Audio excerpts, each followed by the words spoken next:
fear stops new riders jumping on a Harley. 3 deadly mistakes that new Harley riders make.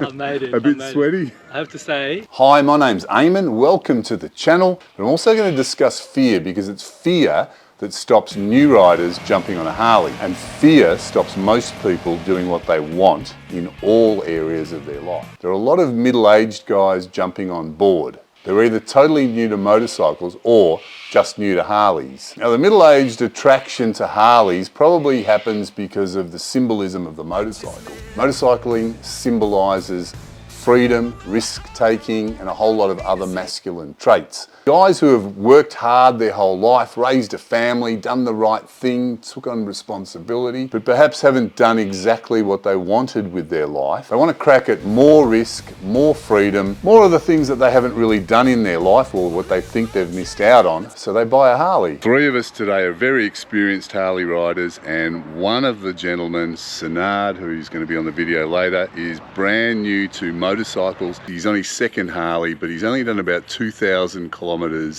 in total on a motorbike full stop, let alone a Harley. He's got himself a road glide and he finds it a little bit difficult, and he finds the bike big and heavy. Well, I guess it is. All right, let's get into the deadly mistakes. Now, the first of the deadly mistakes, and this is probably an obvious one to everybody, don't ride your Harley under the influence of something. Don't ride it when you're impaired. Now that means alcohol and drugs, but it also means don't ride when you're dead tired, and don't ride when you're angry. Now, alcohol and drugs, anything that impairs you like that, not only is it illegal, just don't do it. It's going to impair the way your reflexes work, make you misjudge things, and basically you're just flirting with the Grim Reaper. Don't do it. Plenty of Harley riders are only drinking because they're going on a pub crawl. That's popular. Some people are just drinking because they want to keep up with your mates. Obviously, if you drink regularly, it's not going to affect you as badly as if you don't drink a lot. I know with me, I don't drink very much alcohol at all. I don't take any drugs. I know when I do drink, sometimes, especially when I'm tired, it does affect me quite quickly. And I have a standing rule personally, because I like to ride pretty fast. I never touch a drop of anything before I jump on my motorbike. Being tired has, and I think people have proven this, being tired has a similar effect to being under the influence of alcohol. Just think carefully before you're going to jump on your bike, especially if you like to push the limits on it, because when you're tired, you start to make mistakes. And it's a similar thing when you're angry. When you're angry, it's a very strong and powerful emotion. It clouds your judgment. It makes you do silly things. Don't jump on your motorcycle when you're angry. Not only will your judgment be clouded, but personally I've found that you take your anger out on your bike and you probably end up riding in a way, or at least faster. Think it through before you jump on your bike. We want to stay alive. All right, I've got Sinard with me. Sinard is riding this beautiful 117 Road Glide ST. Hey, how you doing? And Sinard is new to Harleys and new to riding motorcycles full stop. What's the most difficult thing you've found so far? Is slow riding, taking off, especially for me, right turn. Don't feel as super comfortable with the bike as yet. It's a big bike, it's heavy. I'm a big guy, I'm 6'5", I hit the gym, but if you lose the balance, you can still struggle to hold it up. I haven't dropped it yet, which is good. Riding twisties, I think following experienced riders, you can fall into a trap of trying to follow, and there is definitely a lot of the time where I don't feel comfortable, especially tighter turns. Fear is an interesting emotion. It happens to pretty much everybody at some stage or another. And in my opinion, it's fear that stops a lot of people enjoying motorcycling and many other things in their life. It stops you getting what you desire, what you want. It stops you taking risks and then getting the appropriate reward for that risk. So what do you do to conquer fear? Now, it's important to understand that fear comes from a combination of 1, the unknown, and 2, projecting something negative into this unknown. For example, I don't know how much faster I can take this corner, because it's an unknown. You've never gone around that corner. you've never gone any faster, so it's literally an unknown. And then of course you might project, oh my God, I'm going to crash if I lean any further. Oh my God, I'm going to crash if I go faster. When the emotion of fear kicks in, it always comes from a thought or a pattern of thoughts that projects something negative. So getting out of your comfort zone and accepting some sort of challenge, that's always the first actionable thing that you can do to conquer fear. And of course, you've got to first recognize that you're scared or that you're experiencing fear and acknowledge that. So when you see those negative thoughts coming up and you are experiencing fear, first thing to do is just ignore them. Don't fight them, because fighting them gives them attention and builds up energy and brings more of those negative thoughts. So what you do is you gently substitute something positive, something that you want to happen into the future, to replace those negative thoughts. Anything that's positive that you project into that unknown, direct your thoughts to the outcome that you want. Right, so it's all talk today. We've been here for hours drinking all of Eric's coffee. All right guys, are we going? What's the story? Let's get out of here.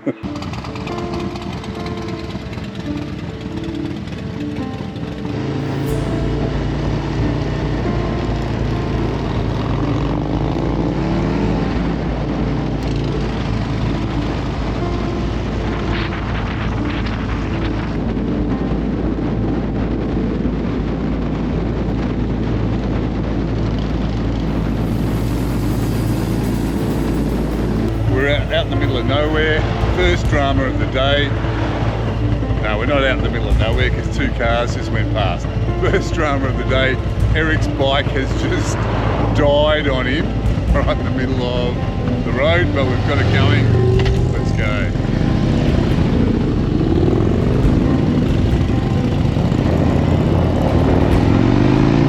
Rightio, Sinard actually survived and made it. Here he is. I made it. A bit sweaty. I have to say, these three guys, they can boogie along.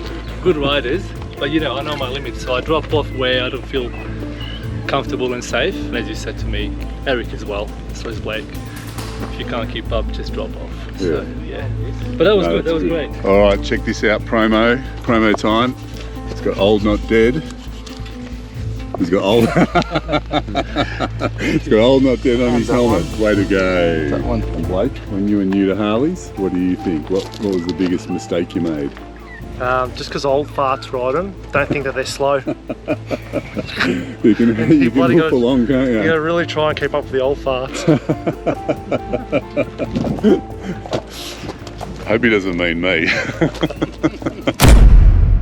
Not practicing skills. Make sure you practice your skills, because motorcycling takes skill. Practice taking corners. A lot of people that have accidents are going too fast into a corner. A lot of new riders turn too early in a corner instead of leaving it later and leaning faster into the corner. Either way, know your limits and practice. Practice slow speed maneuvers. A lot of people on Harleys have so much trouble with this. It's all about clutch control and using your rear brake, but it takes practice. You've got to practice using your brakes. You can actually use your front brake in a corner. You've just got to do it smoothly, not aggressively, and don't snatch at the brake, but that again takes practice. What about intersections? Practice safety at intersections. Look for eye contact with other drivers. Make sure they can see you. When you're riding along near cars, don't sit in their blind spot.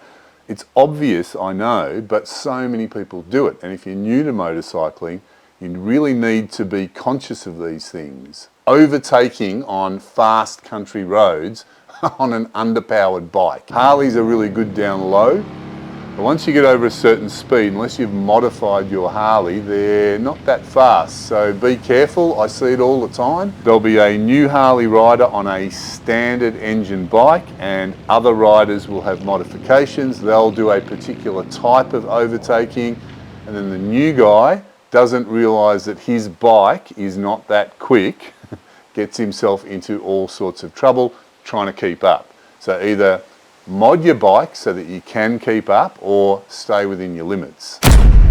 And this one can be deadly, and a lot of people stay away from this, and that is riding in groups. And it's actually got two things about it that are dangerous, which seem like a contradiction. Keeping up and not keeping up. Not keeping up potentially means a lot of other people are going to be overtaking, and that can be dangerous.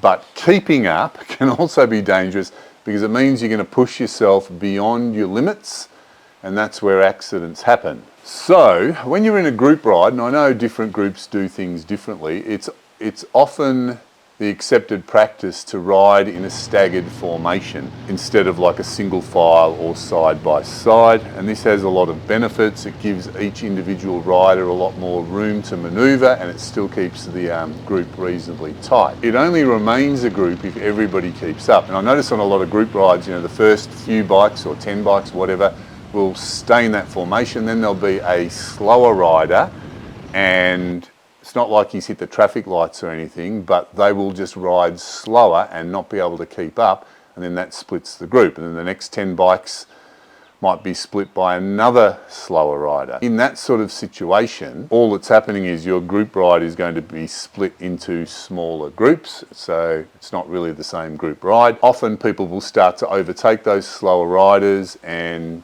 potentially there's a bit of extra danger from a situation that could have been very safe, because the slower riders could ride at the back, or like the ride I've just done with these three guys. We communicated before we started. We knew that Sinard was a new rider and he probably wasn't going to keep up.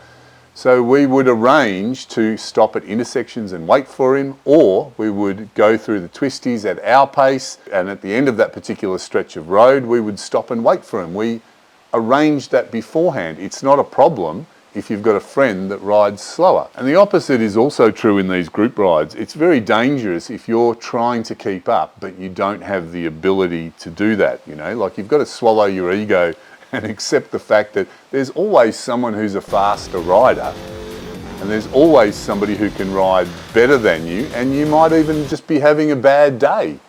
So ride within your limits. Don't stress about who's a better rider and who's not. It can be very dangerous, especially on the road, if you're pushing yourself beyond your own capability. Now, a lot of people don't like riding in a group. They just completely stay away from it because they think it's too dangerous. Personally, I've found it fine. I do enjoy it. It just takes a little bit of communication, and you've got to be wary of who's organised the group ride and what sort of system they have in place and who the other riders are, and you'll be fine. If you liked today's video, give me a thumbs up. If you didn't like it, you think I'm a knob, give me the big thumbs down. Either way, put in the comments what you thought about it. Don't forget to subscribe. Thanks for watching.